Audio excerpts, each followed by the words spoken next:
year, everything's changed. So the theme of the first course of the new year is tribe and community. And what I thought we'd, start off with is more of a social experience. So we'd start off with some sharing circle, and I'll do a little centering so that we can share from center.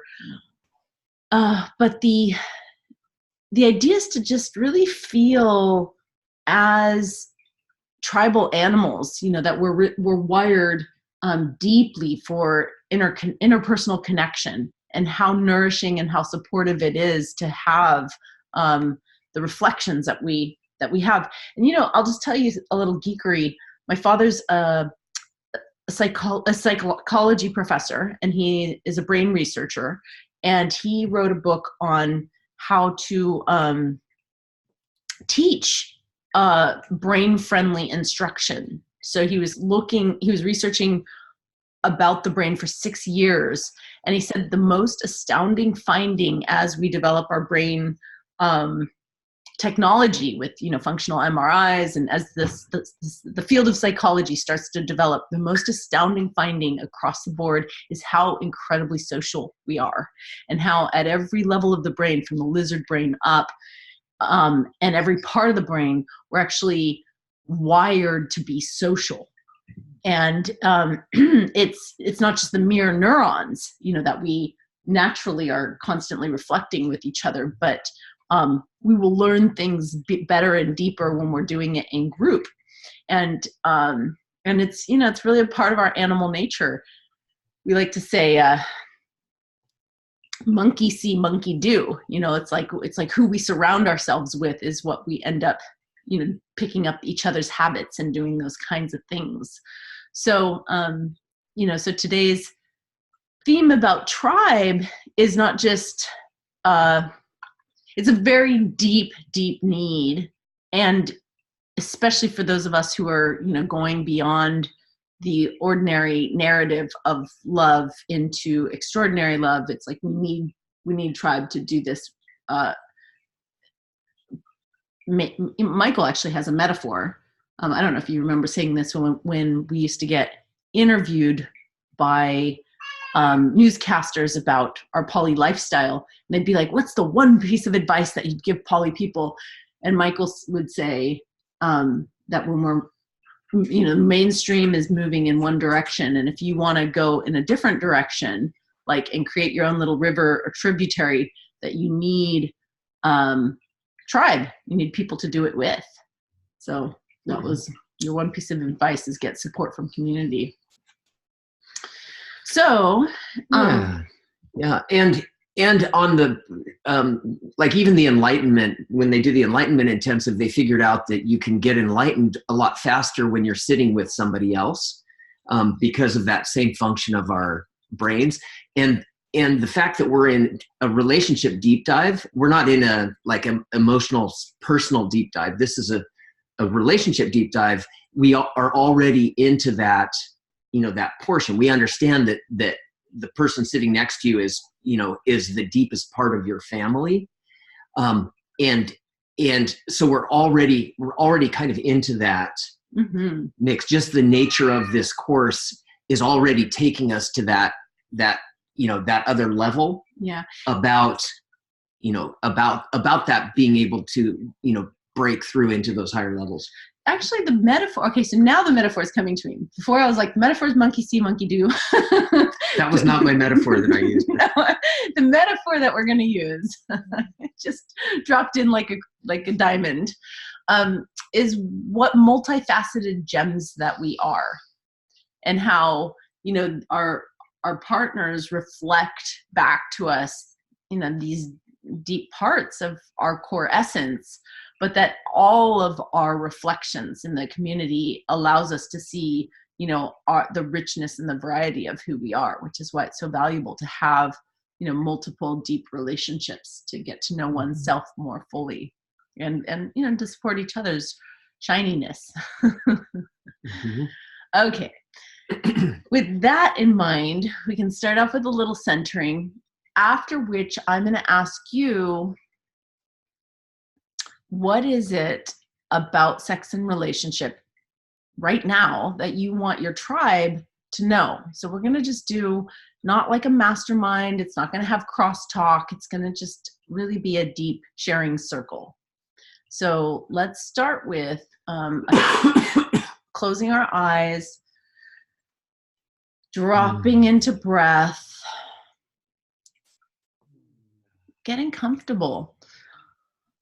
What micro adjustments are needed for more flow?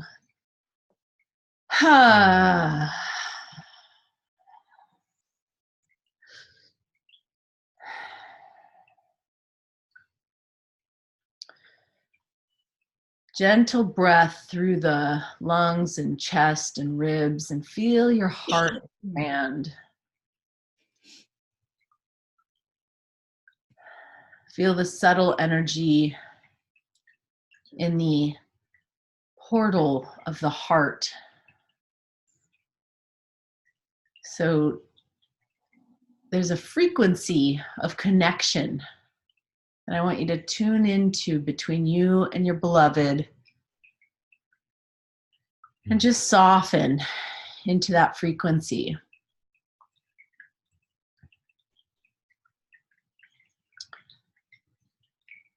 And allow yourself to be held in something much vaster, wider. Feel the group heart.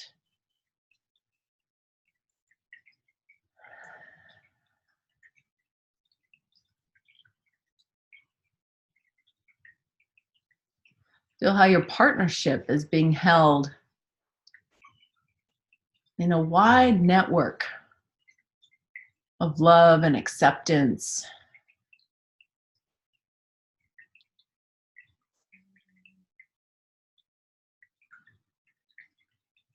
And I invite you to welcome in, like this love is so big, it's bigger than everything else. So you actually have space to welcome in the challenges in your heart, the concerns,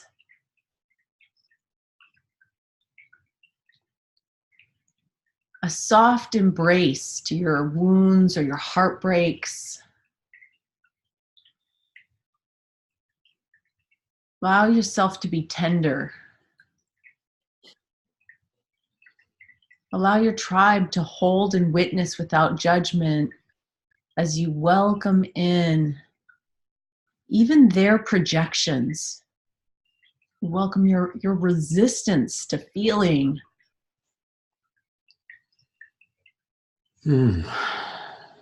Welcome your fears about the future. That there's nothing here that can't be loved and held in the heart, in the group heart. A few more breaths.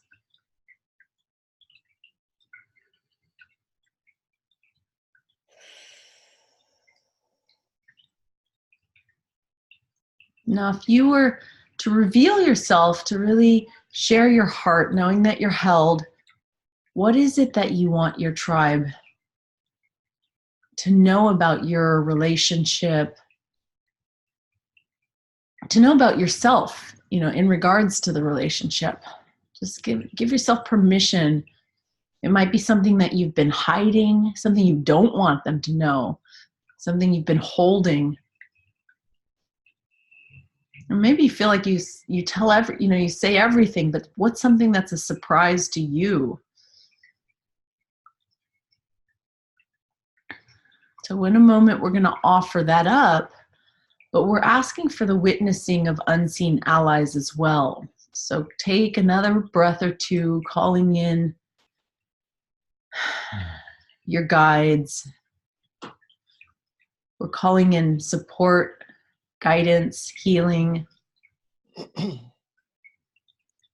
We're asking for all energies that are equal to or higher than our circle. Come and support the awareness, the shining of light onto the shadow, bringing it all into love. And we do this with a resonating sound of awe from the heart. Big inhale.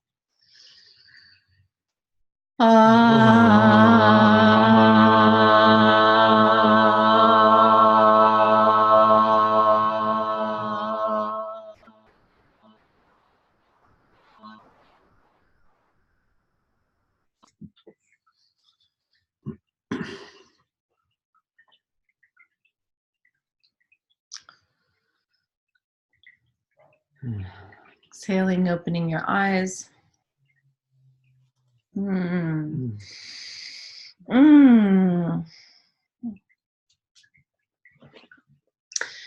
Beautiful. So we're gonna just give each other some space, and the intention is to drop into the heart to share piece that you want to shed some light on, and we're going to drop to essence so that everybody has time to share, and if we can go around deeper, we will. But let's see who.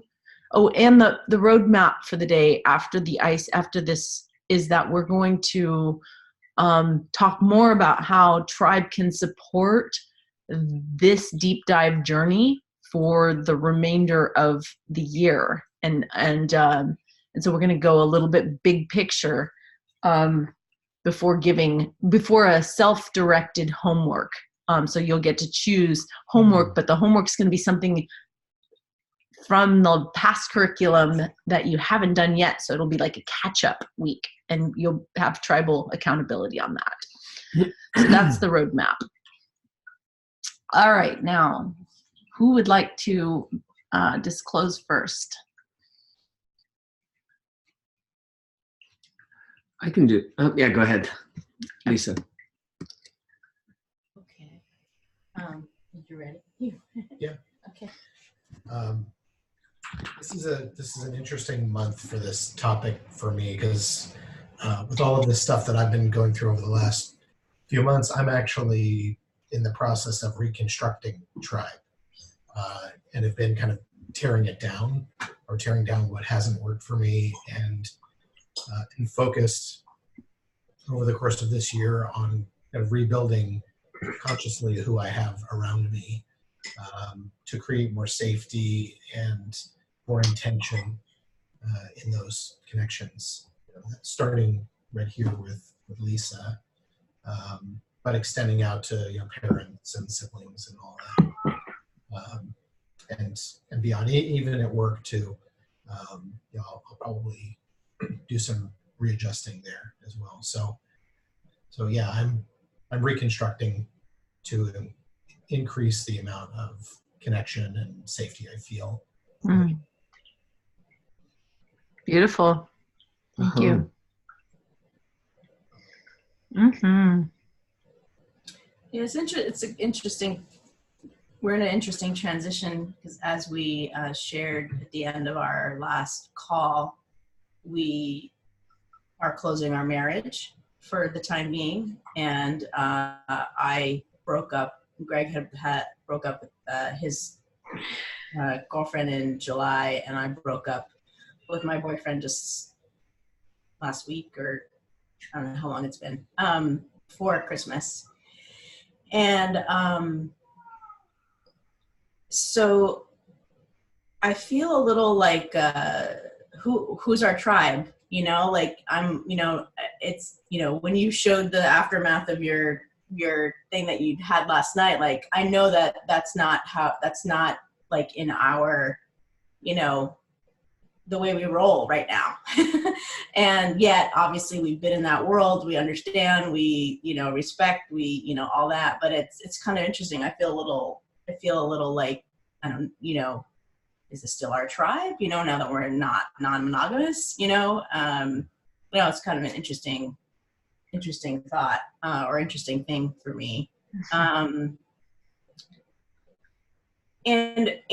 we've never been like big, like, we've never had big circles of friends. Like, that's just not, we feel like our time is limited, and we spend it with each other, and we have all of our family, both of our parents and our siblings are all in this area. So it kind of feels like that takes up whatever other time. And so it's a big question mark, like, what does tribe like look like for us? And it could just be that's fine. Like we spent New Year's Eve with my parents and our daughter, and we had a blast, you know, just playing cards and having dinner, and like it was perfect. It felt really great to me, so yeah, I don't know, it's kind of interesting to drop into. Thank you, Lisa. Beautiful. Okay, who's next? Todd? Yeah. Okay. This is an interesting topic for me because it came up lately, and I want to kind of construct it into tribe, but draw it back to my personal experience. So last week, Renee had an interesting and lovely, by all my experience, date with a friend of ours who I would say is part of our sort of tribe. And so when we came together after that, in the process of a sort of heart-on-heart exercise that we were doing to set the container for us, I noticed dissonance. And it occurred to me that what I was experiencing, because of how open I was, I knew I was clear. You know, none of the stuff that should come up, I was like in full compersion mode and really open. And I felt dissonance in our heart-on-heart connection, in the energy exchange. There was noise. And so for me, empathy and like the fact that I'm quote empathetic, you know, I always have sat that in this conscious place, like, oh, I hear you and I'm empathetic to what you're saying to me. To feel it in to feel dissonance in that energetic place and know I was clean in an energetic way, it occurred to me that I was experiencing something. So I asked Renee, I changed my communication pattern, and I said, look, I'm feeling this. Is there anything in there that might be true for you? And she experienced that same dissonance and said, yeah, I think I understand. And she did some internal reorienting. We came back together. The dissonance was gone. So in the context of tribe, the realization for me is that empathy for me is like, it's a superpower. And I feel sort of like, I think it was X-Men First Class, is it Steve that has the firepower when they first, for anybody who hasn't seen the X-Men stuff, this is not going to resonate, but when they discovered the kid that controlled the flame, when he first figured it out, I mean, he's got fire shooting everywhere, right? And no control of it and no real understanding of it. I feel like that right now, and it feels important to me in tribe and empathy and intimacy, because a lot of these emotions around intimacy can be triggering. So if we experience them from our partner or from anybody, especially at that energetic level, it's easy for me to not understand what's happening or to not be checked in enough with myself to know that I'm clean in my own energy around something or not clean around something. That's hard enough. But when you add in the intimacy that allows that energy to flow between two people, and I start to misinterpret someone else's energy for my own, that can be uncentering, ungrounding. And so learning to be attuned to that and how that can impact my relationship with the people in my most intimate circles is a big deal. Because without some sort of handle on that superpower, it's just some destructive bomb. Got it. Thank you. Well said. I think what came up for me around tribe is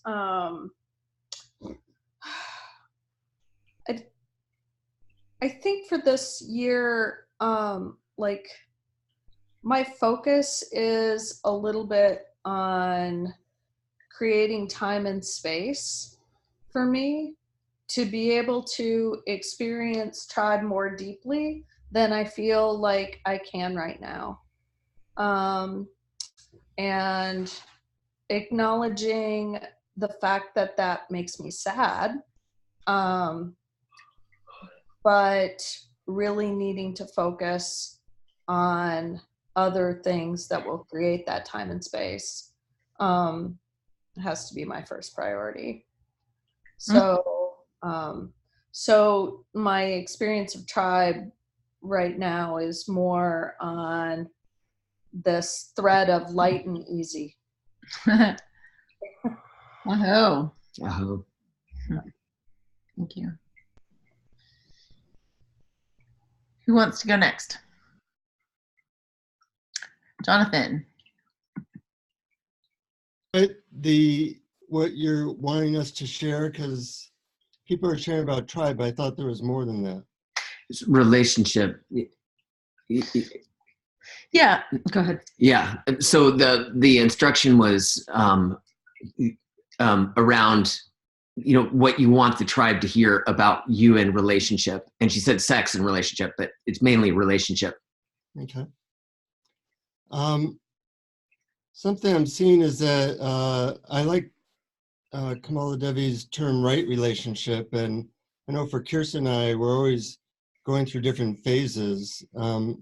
Currently, we both have kind of different tribes that we hang out with, which I think we both like, and also it concerns me because there's not that much overlap. But another thing that it has been good that we've both been very supportive of each other in that way. Like we're not jealous, and we encourage each other. So part of that, I think tribe has been really important for us. Sometimes I'm concerned that whether physically or in terms of tribe, that we're creating a little too much separation. So I think we've had to really create time both for this class, which has been hard for both of us to get to, or workshops or dates or vacations where we are connecting again. And I think when we do that, we actually remember how much we enjoy each other. So that's where, so a lot of things are pulling us apart, and really having to be deliberate about creating physical time together has been really important. Thank you.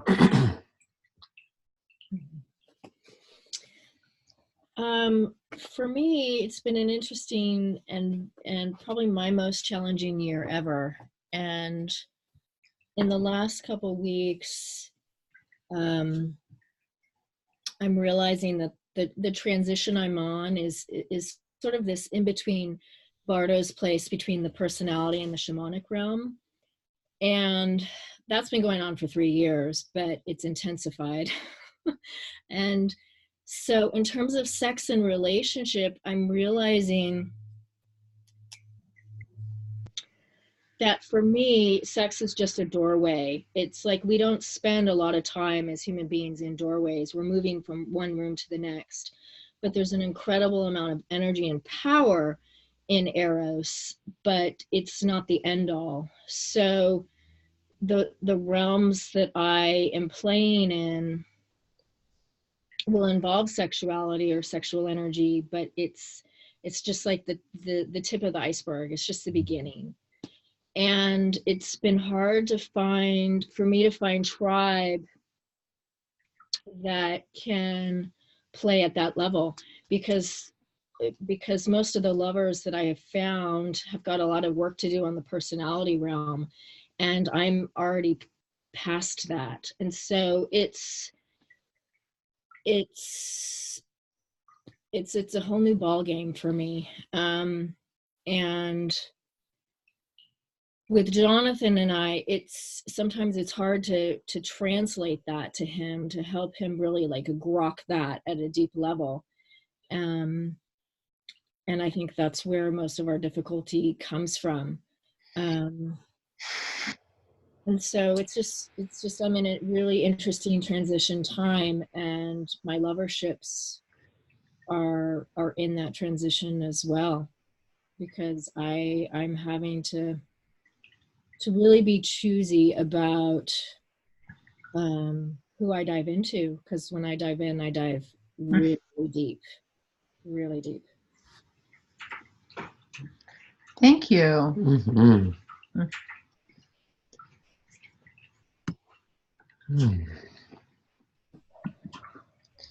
I can go next too. Greg and Marina, what is that? All right, I'll go. Two pieces came up in the meditation. One is, I remember right after Ista Kamala Devi, you gave me a little wisdom, a little nugget of wisdom as we were closing and leaving and separating from the tribe that we had created that at that container. Is the best advice I can give you is to make sure you surround yourself with community. And I really worked hard to do that. And I think this year was about me integrating and like unprogramming the mainstream that Michael was talking about and getting on the stream of that little smaller vein. And it's everyone on this call has said something, shared something, sometimes in person, sometimes it's virtual. Some of you I haven't really met even in person. But you guys have all been like little angels. Right when I was about to give up on this poly adventure, somebody has just said just what I needed to say, or sometimes just shared that they've done it, like that compersion really is possible, that, you know, this kind of new extraordinary love can be done and can be sustained for years and decades with some of the couples on this thing. So you guys have been such an inspiration, a lifesaver, absolute lifesaver this year for me. So that's one piece. And then the second piece is like disclosure, is like the thing I'm afraid to say is it's my struggle right now is how do I hold space? I don't know what else to do. I feel like I'm holding space for Marina and some of the stuff that we're going through, and I don't know what else to do. And so I feel like I'm in a place where I need another angel. I need someone to show up and show me how they did it, so I can say, oh, okay, that's what I need to do. That's how I need to show up for her. And so I'm like, that's where I'm at right now. Mm-hmm. Thank you. Mm-hmm. What came up for me during the meditation was that I'm very grateful and blessed with the tribes that I'm surrounded with in Montreal and here and in Tahoe. And I feel like with this long distance relationship, I'm everywhere too. So it's like I have less time at home, which is becoming less and less of home actually. And there are amazing people everywhere. And I also have a super busy life as a mom and, you know, building my business and everything. So I feel like what I really connected with during the meditation was like that the wolf came to me. It's like, I love, like, my tribe is nature. So, and that's like my primary calling. And that's where I get resourced, is when I'm on my own in nature with solo time.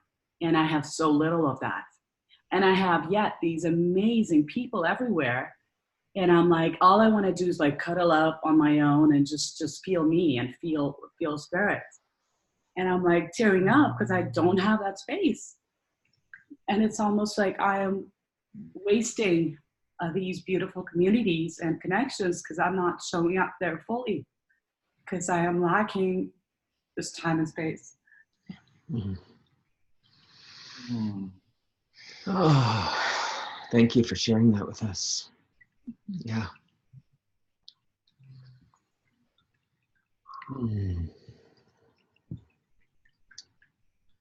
It looks like that was an acknowledgement. Who's next? I can go next. It looks like Alex is talking. Okay. And then well, yeah, no worries.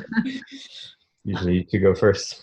So Tribe is so this year, last year, while Tribe played a really big part of my life, Alex's life, especially Alex kind of coming in from coming in from another country and establishing herself here.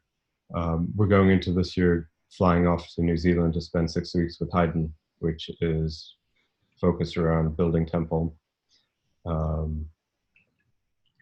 We're slowly starting to build temple time here with another couple and have intentions on potentially creating temple space in our house here on a regular basis for people to come. And we're not quite sure how that's going to look. So that's one avenue that's kind of revisiting for me, new for us.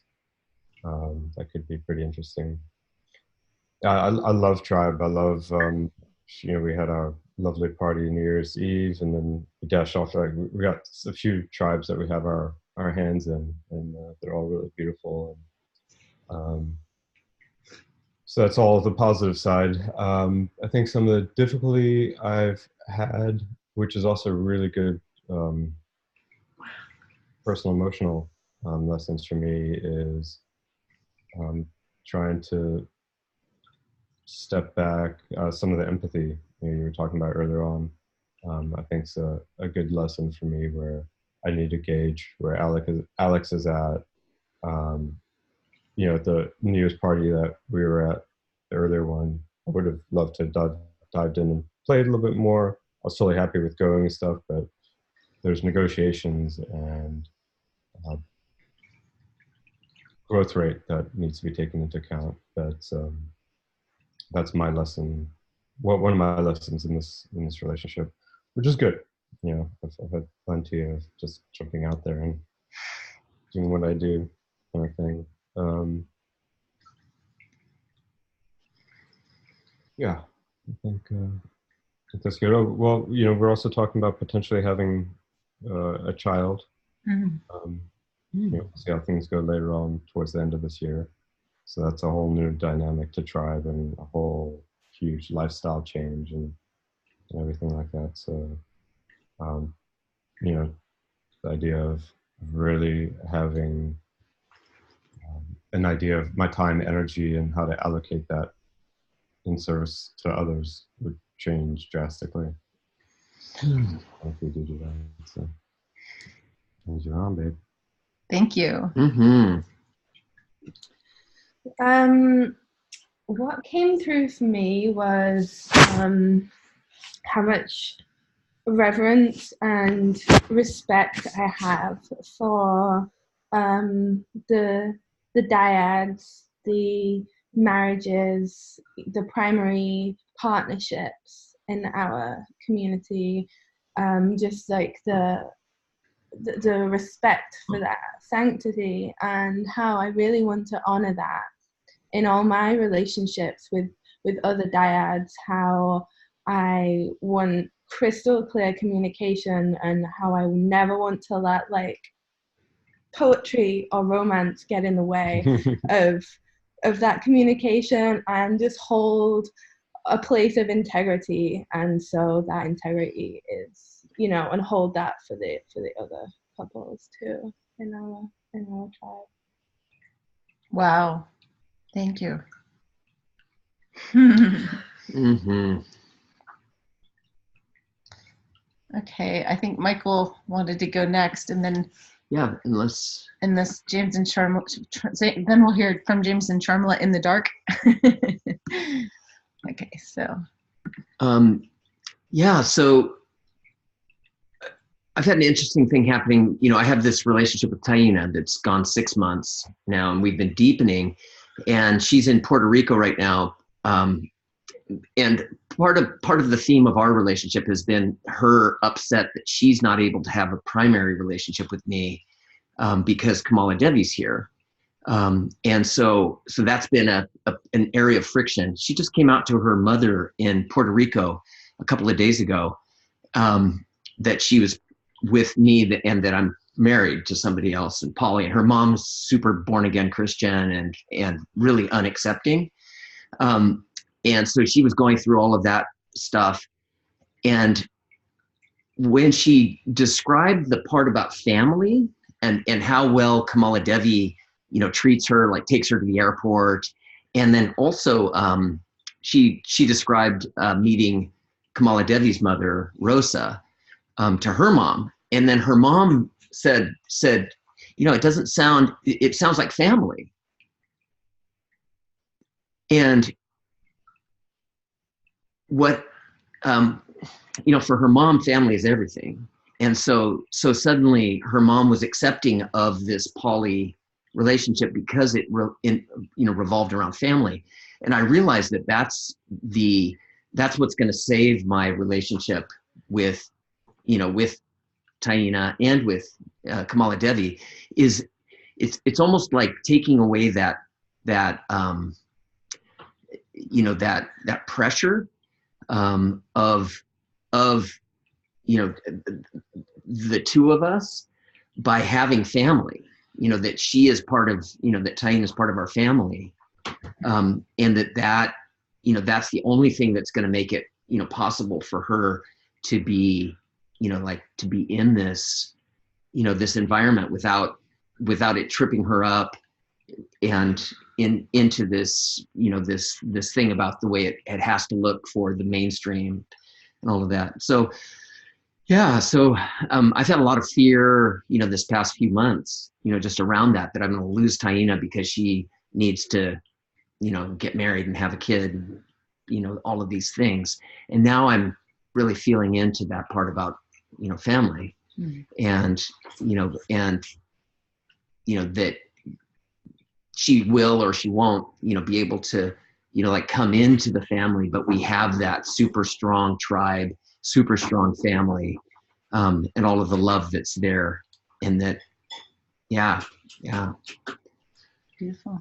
Thank you. Yay.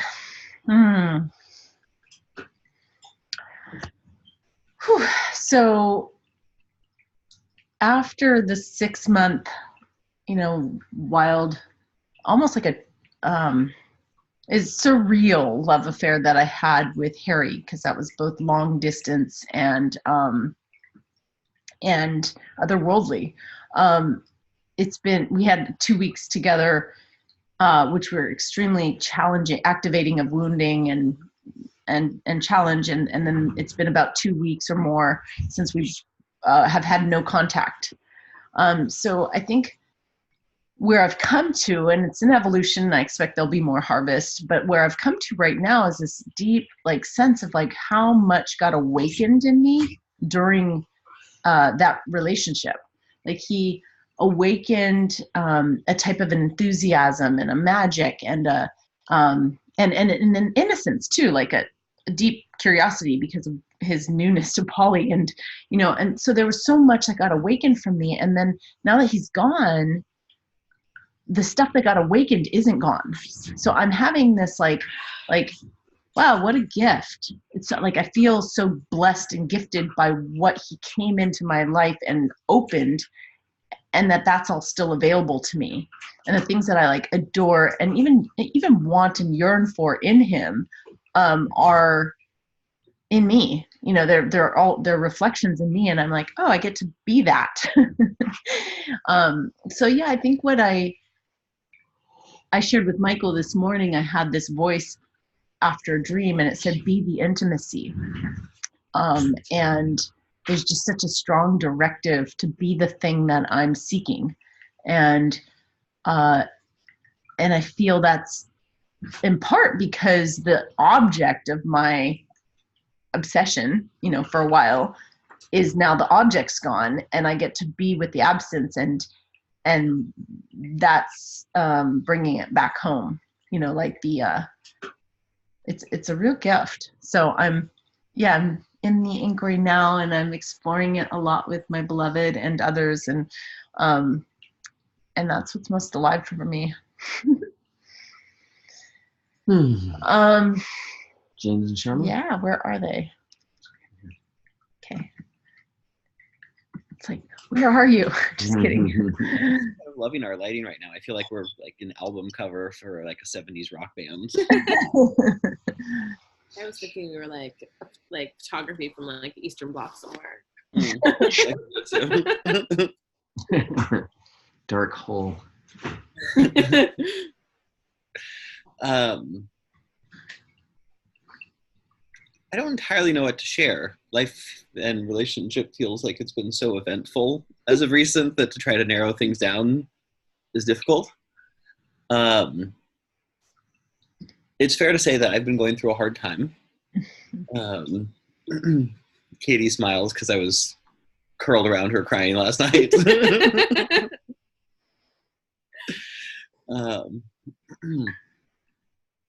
No, there's like overall life has just been pretty deeply overwhelming for a chunk of time now. Been a lot that's been happening at work that's been difficult, and then with Sharma and I both adding significant other relationships, that's also been a lot of overwhelm where just like we've been in process far too much of the time. And my nervous system doesn't regulate when I'm in process. And so there's been this dynamic where it's like I go to work and shit's been really hard and things have been on fire and I've been having to like put everything out there, and then I come home and we're processing, and for quite a while now I really haven't had any semblance of like alone time or much in the way of just down regulated time. And I think it finally got to me where like my nervous system just couldn't really handle the stress anymore. And part of it was also that Sharma was going to Brazil in about 2 weeks for an ISTA, and she'll be with Katie, but also her other lover from Sweden will be there. And it happens that ISTA falls on our 5-year anniversary. So we won't be together during that time. And that particular one is like so far out in the middle of nowhere that there's no electricity and I have to talk the whole time. And so like all of that has just kind of stacked on top of the other things for me, where I've just been kind of in a degree of like destabilized breakdown that I'm not accustomed to. But it does feel like the last, handful of days, things feel like they're starting to turn a lot better corner. Sharma has been starting to like show up in a really awesome, supportive way that's felt really good. And I've done a few psychedelic assisted sessions now that have kind of helped move some of the energy that's been feeling like it's been stuck. So I think there's still ways to go, but I'm feeling this morning like things are headed in the right direction. Thank you. Mm-hmm.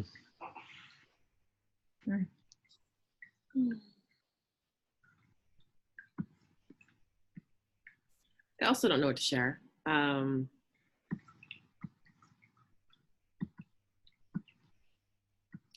Yeah, I think the thing that's been difficult is like, you talk about like one person being on the shore, and that hasn't really been the case. Like we've kind of both been in the water a lot. So there's definitely been times where it's like, we're trying to process, but like neither one of us really has the bandwidth for anything sort of being off on the other person's side. So it's definitely been difficult. And, like James said, like I feel like things are easing and a little bit more space is being created. And I really genuinely feel that like our relationship is getting better, like as a whole. Like I feel like this is like an upgrade. It's just been a rather clunky upgrade. So like it's weird because I actually feel really good about our relationship, and it's really sucks like a lot of the time. So yeah, it's a weird place because I feel really good about it, and it has not been fun at all. Thank you. Yeah. So we've gone around the circle, sharing circle, and everyone's shared really sweetly and openly. And I want to encourage, I've said this before, and I think part of it's just the structure of the class, and we all have our comfort, and we're all so busy. But I do want to encourage us to reach out to each other. It was really sweet. I know when Marina was challenged and said, hey, and got some support from the group. But especially when Sharma and I are in Brazil, love for you guys to support James and any other, combination. Yeah, like Michael and I were looking at, this journey that we're on, and we really have, this month we're focused on tribe. And after this month, we've got, in February, we're going to look more at lifestyle. And then in March, it's future orientation. And then in April, our final session, which will be the commencement, will also, hopefully most of us will be together. It'd be really fun to get together and also, celebrate. But that's it in terms of what we have left. And I want to really invite everyone to recommit to the deep dive, to getting what it is that is possible in these last months. And it's cumulative, like the work that we've been doing, it can accelerate right now. And the way to get the most out of it is to actually put on your calendar, not just your regular date nights, which I ask everybody to be having, so that you are having a balance of fun and play and, and heart to heart, but to put on at least 1 hour, per class where you're like, hey, we've got a relationship deep dive coming up. When are we doing the homework? So you have an hour in the calendar that's different than your date time. And so that means, that's like at least 3 or 6 if you do one per class, not just per month, that you're like, hey, let's drop in and do the practices.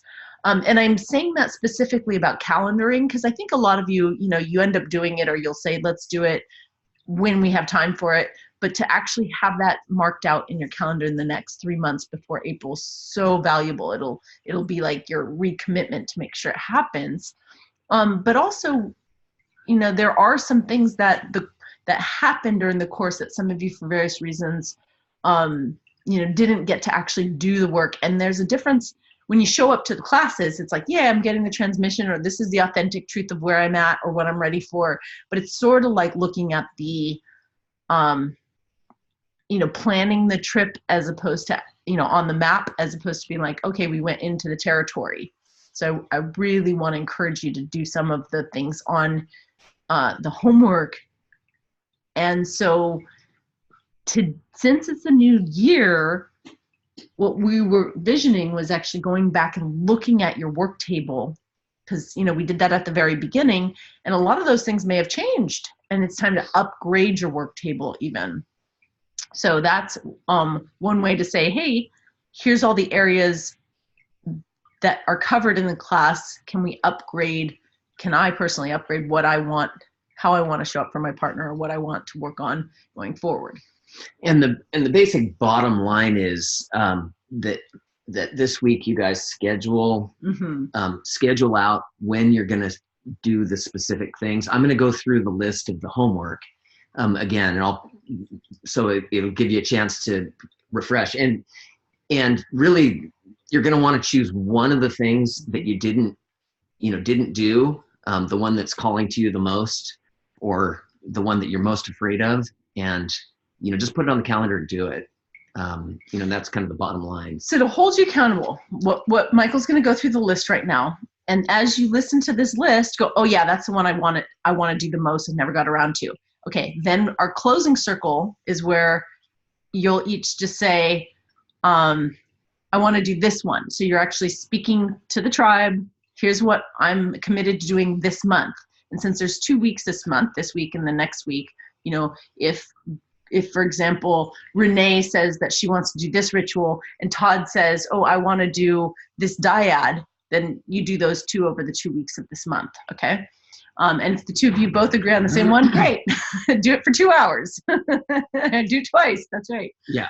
Okay. And the homework is that you have that scheduled by the time we talk next week. And extra credit is if you actually get it done during the week. It's not extra credit. It's not extra credit. This is your homework. Yeah. Well, the homework is to make sure that it's scheduling scheduled, is important. that you've got it. Okay. So. We're on a calendaring kick right now. It is a new year after all. Michael's reveal. Okay, so the basic ones are the work table, okay, doing a ritual. Okay. No, and specifically the ritual was a visioning of the relationship ritual. Mm-hmm. And it'd be nice, you know, it's a new year. It might be a time you want to do that one again. So go ahead. Yeah, see what that is. Then choosing one of the communication exercises and doing a relationship evolving dyad. Mm-hmm. That was week 3. Yeah. Okay. And then in conflict resolution, it was solving a solvable problem in the relationship, and then also figuring out what your core wound is and working with your partner on it. Yeah. So ideally, you know, we've all identified core wounds, but it might be nice to review that and to identify another. It's good to know what your top 3 are, because they're, you know, at this point you're like, wow, I've been aware, you know, we've been tracking ourselves so closely, intimately. Let's get really clear and let's own that baggage. And again, you're not doing all of these, just the one that's kind of calling out to you. And I'm just describing what they are in more detail. Yep. Okay. Yep. Number 4. And I'll make a list of these too as well, and I'll put it on there. But oh, this is 5. Yeah. So so it's sex magic. Mm-hmm. Doing sex magic. And your intention, figuring out what your intention is for that sex magic. 6. Renewing your vows. Okay. And then 7.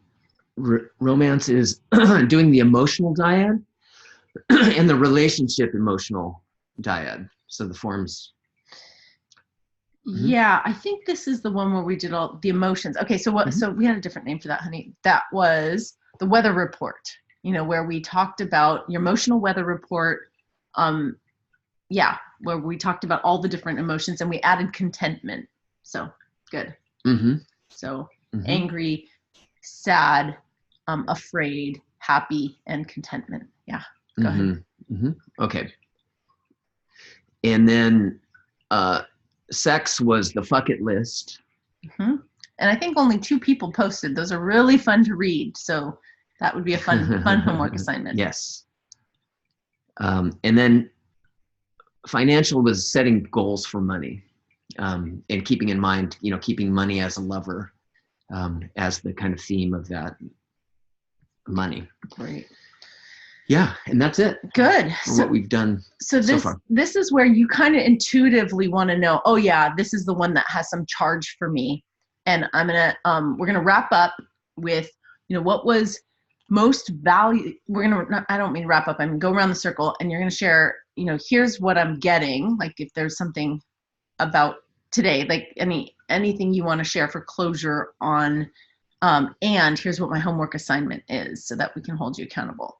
And let's just go around the circle in the same order, if we can remember, that we did before, which I believe is Todd and Renee? No, it was Lisa and Greg first. Lisa and Greg. Okay. Because they look so ready. Always ready. I'll start. Okay.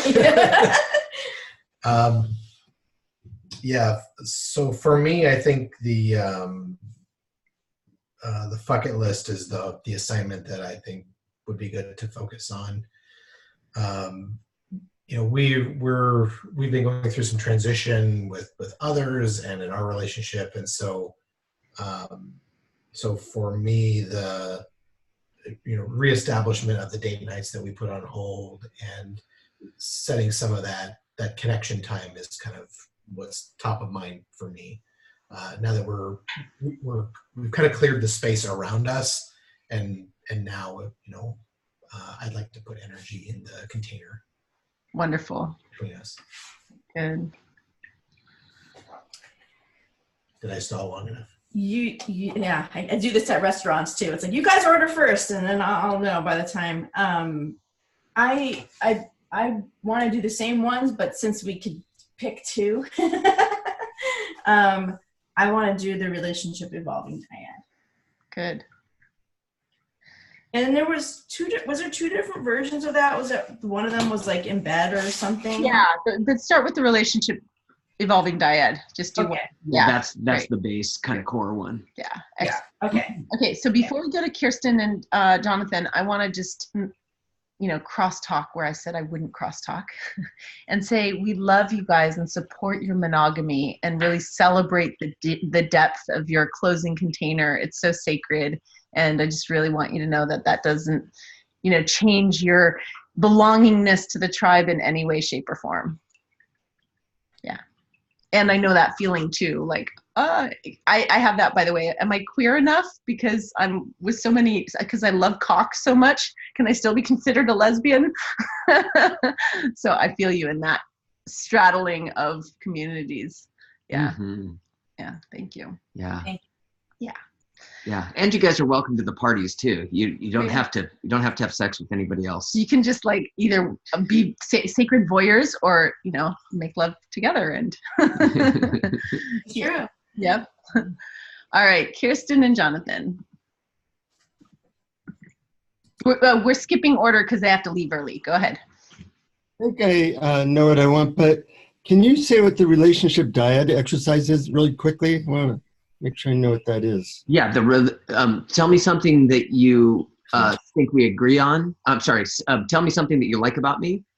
Tell me something that you think we agree on, and tell me something that you think I should know about you. Okay. Yeah, I'm interested in doing the visioning of the relationship ritual again. I think both of us are going through changes, and that would be good to do, and we both like ritual. Nice. And one of the most valuable things I got from today, as I often get, is kind of what you mentioned about tribe, that, you know, we're taking on a really challenging thing, and you have to have a tender heart and surrender and go with the flow, and all these things are necessary, and it's nice to hear that each of us have different struggles, and being honest about that is really helpful.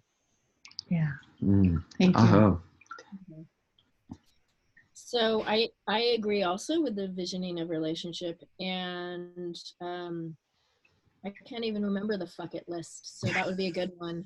That is. What the fuck? Things that you want to do sexually in 2020. Woohoo! You can just tell us one thing, Kirsten.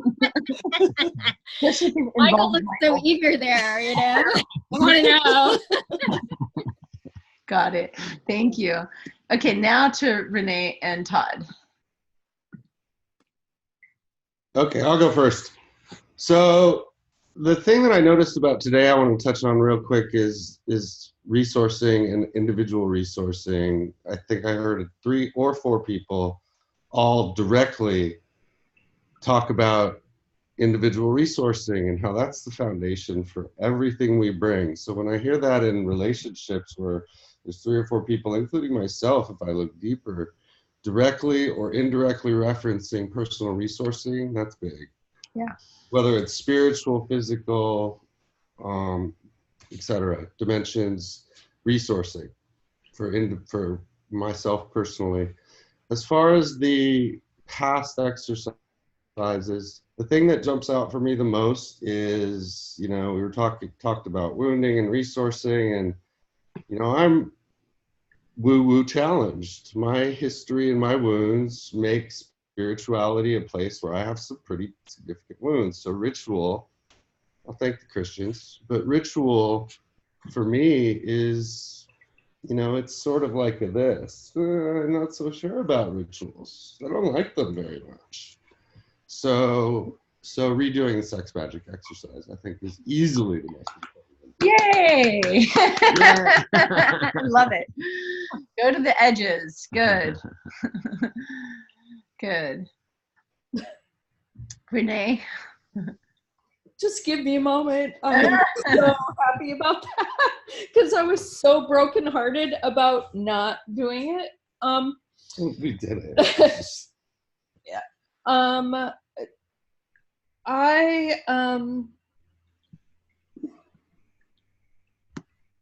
wounding one.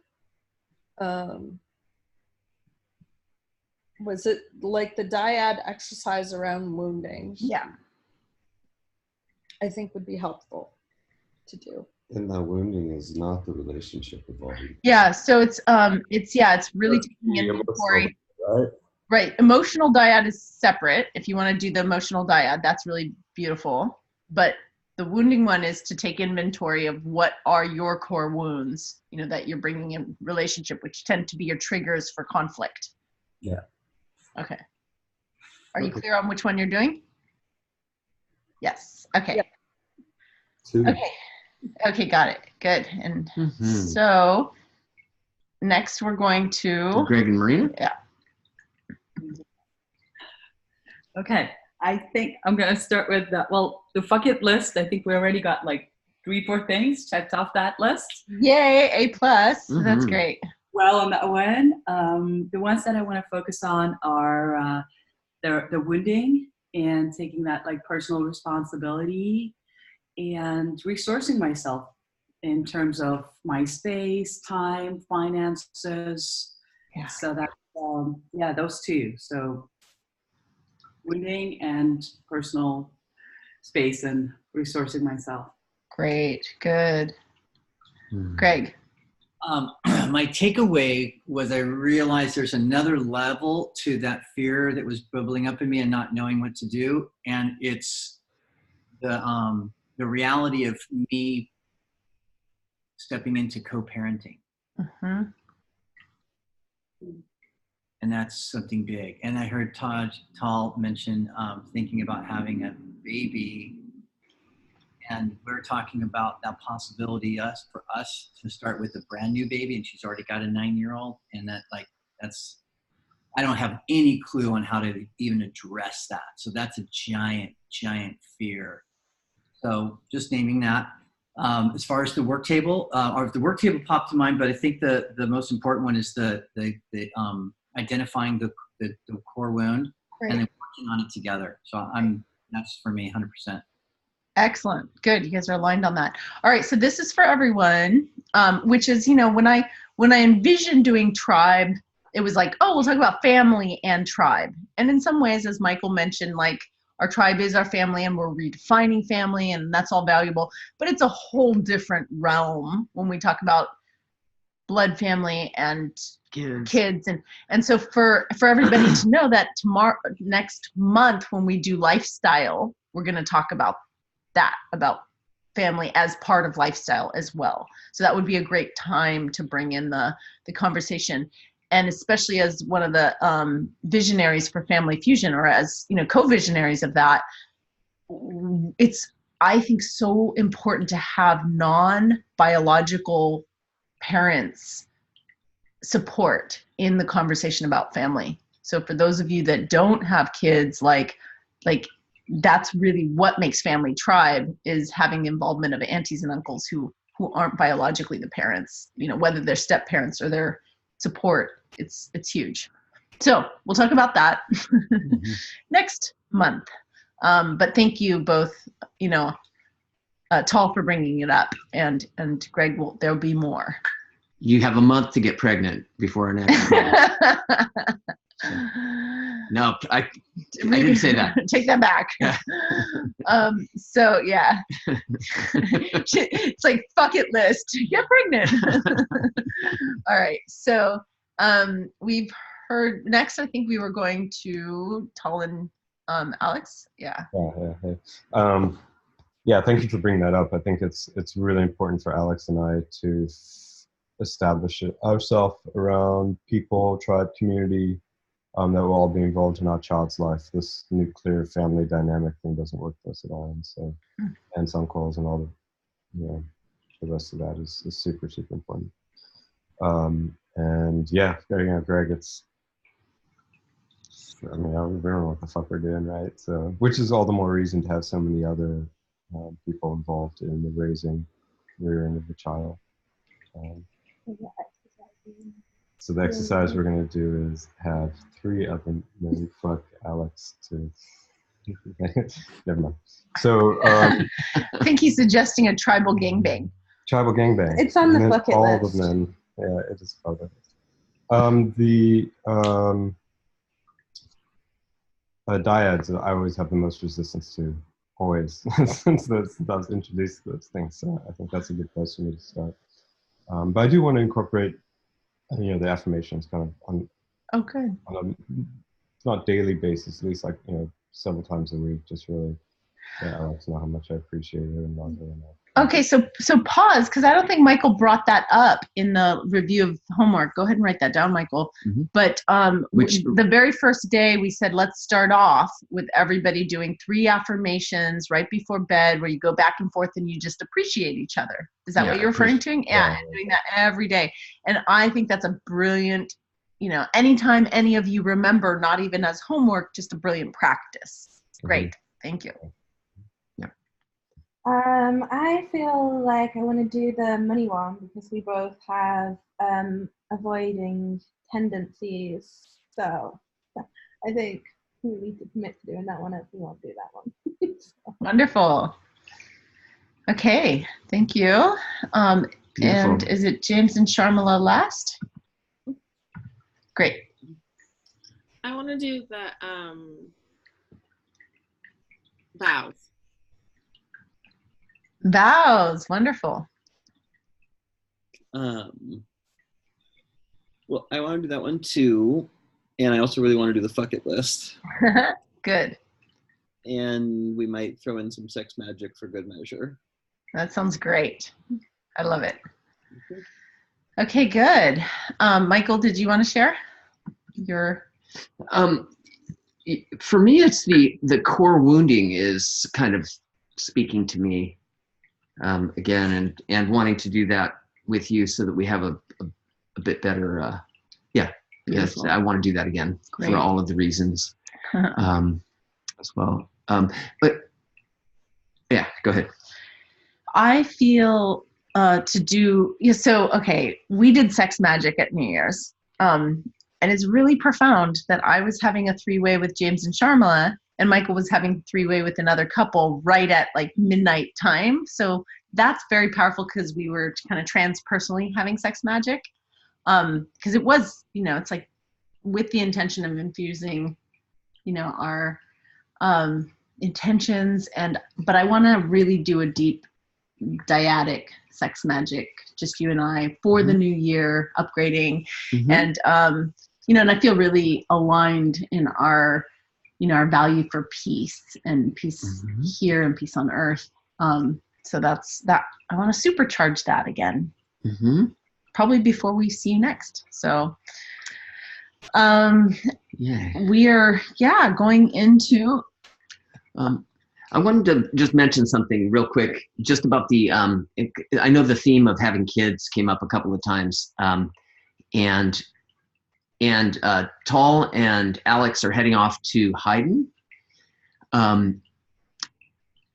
There he is. So they do a lot of work there about bringing souls into this planet. It was something that was really kind of off the charts and like spiritual. It was something that I have never had any experience with until I was in Haydn last year, and saw what they were doing. And so I just want to kind of sort of point you in that direction, and that when you're there, when you get that kind of transmission, that you can bring that back to our tribe, especially for Greg and Marina, but for everybody as well. So I want to just kind of put that as a little homework assignment for you guys as well. Yeah. No, we'll probably be doing one of the deep dives least one or two while we're Yay, from Haydn. before. You guys will be looking like James and Sharmila, because every time I talk to my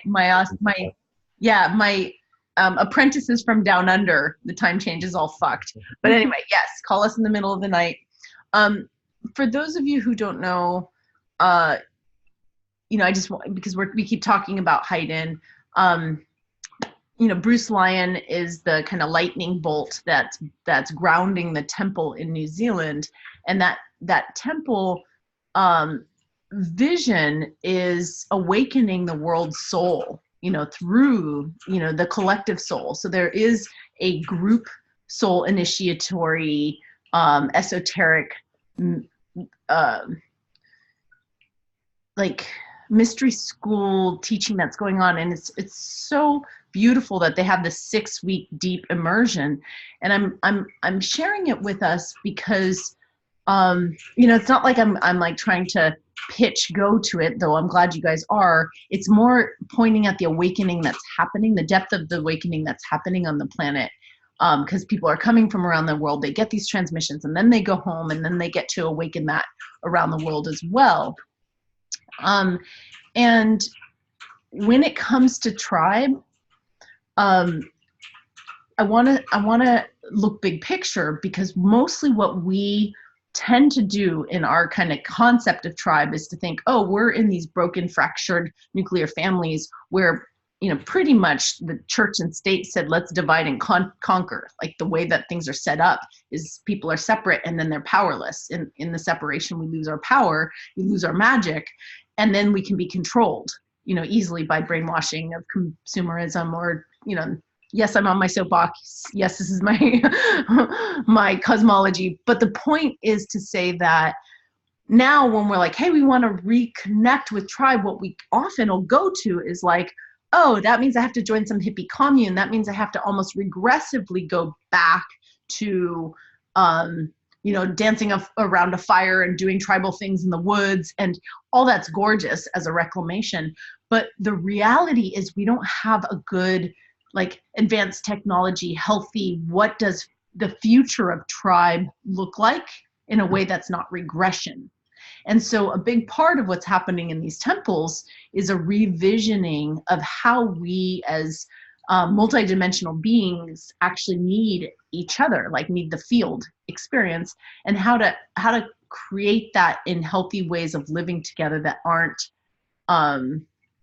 where we give up our sovereignty and all become like communist drones, like where it's like, okay, if I'm going to be with people, then I have to give up my free will. It's like, how do we maintain our free will and bring that into a colorful, collaborative tribal community?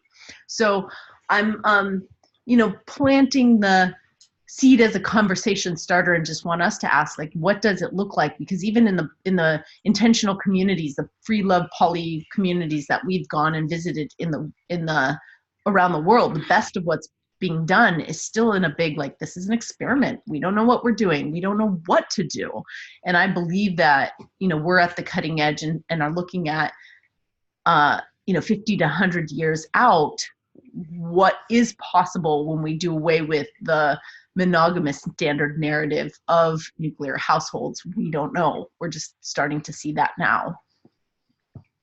Yeah. But it's fun. Yeah. The experimentation is fun. Okay, so we're clear on what our homework is, and my closing notes, I think, well, I want to just check in and see if anybody's sitting on anything, if there's anything that wants to be shared or seen for the new year. Mm-hmm. Yeah, go ahead, Todd. Yeah, I just put a note in the chat, and I'm only about 4 or 5 of the little chapters in. But that book I just started, The More Beautiful World Our Hearts Know Is Possible by Charles Eisenstein. Yes. If you haven't read it, I'm only a little ways in, but it's already worth every last word. Mm-hmm. And it's this vein around New World. Yeah.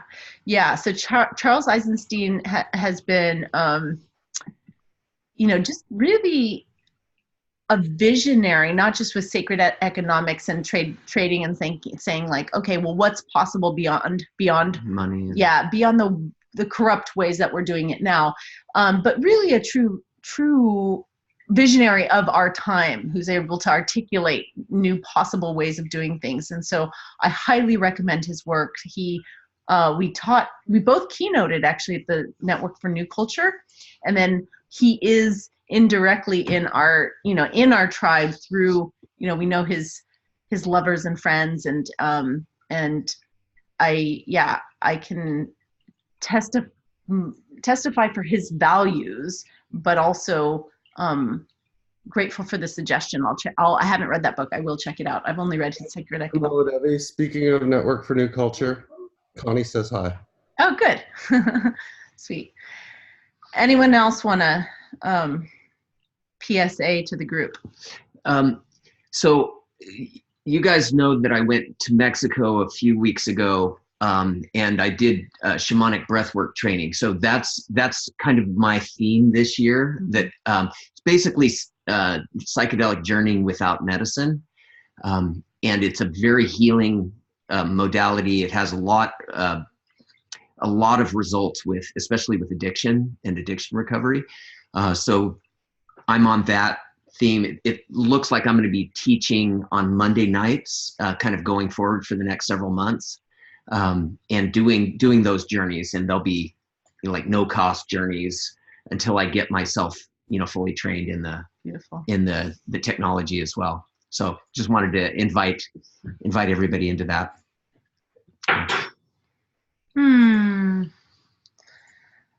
Okay, and then we also wanted to re-invite, as we go into our calendars and do our plannings, for everyone to look at the proposed dates for the April in-person commencement. So I know that's it's a deep ask of everyone to commit to it, to commit and reprioritize. But let's get Greg and Marina, as the awesome hosts that they are, let's get them clear RSVPs. Okay, yeah, I'm excited about that. Mm-hmm.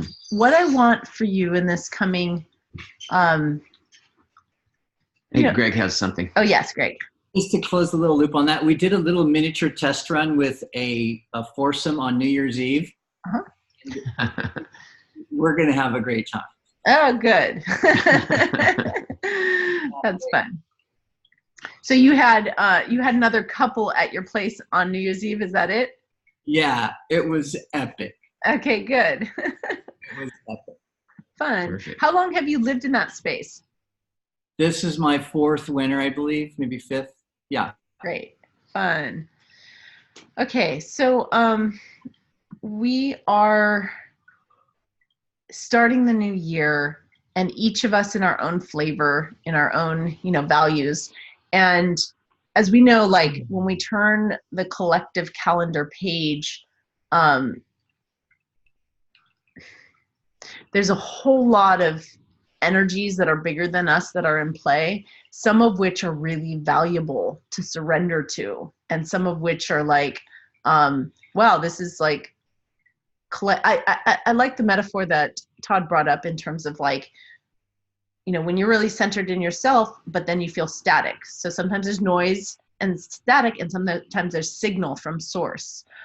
So my, blessing and my hope for you going into the new year is that we each individually take the time and energy to really resource the self, overflow to the partnership, overflow to the tribe, because that's a natural order of things, is that we're coming from a fullness that's vibrating, that's overflowing, as opposed to, hey, when I'm needy and empty, because that's when we're susceptible to all the energy that's not essentially ours. So we want the Taurian energy flow to be nourishing from source out to partner, out to other beloveds, out to larger tribe, and then out to the world.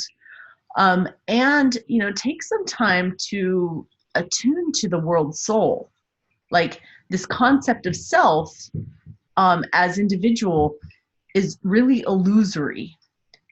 So when we go inside to the self, you go inside out to the world soul, and it's not the world soul from out there where there's noise and static, but the world soul that's pure, that's the frequency, that's the vibrating life force, and tapping into that source as we come forward, and bringing our both individual, because we have the individual current that's irreplaceable, that no other soul in the world has our templating or our frequency. So we bring that individual frequency in through its connection to the world soul, so that we have more archetypical energy, more power, to do our work. But we do this from both individual and inseparability. So we're waking up to the ecology that we're all this grand symphony. We are part of this immense symphony of souls, each doing our work. And, you'll know that it's your work to do when it's pleasurable and lights you up and feels good. And, we're doing this, Michael and I are, at least, in the name of peace, peace on the planet. So we're coming from pleasure, from ease, from peace. And we're blessing you with that, because we're all doing our parts, all doing it together. Thank you. Aho. All right.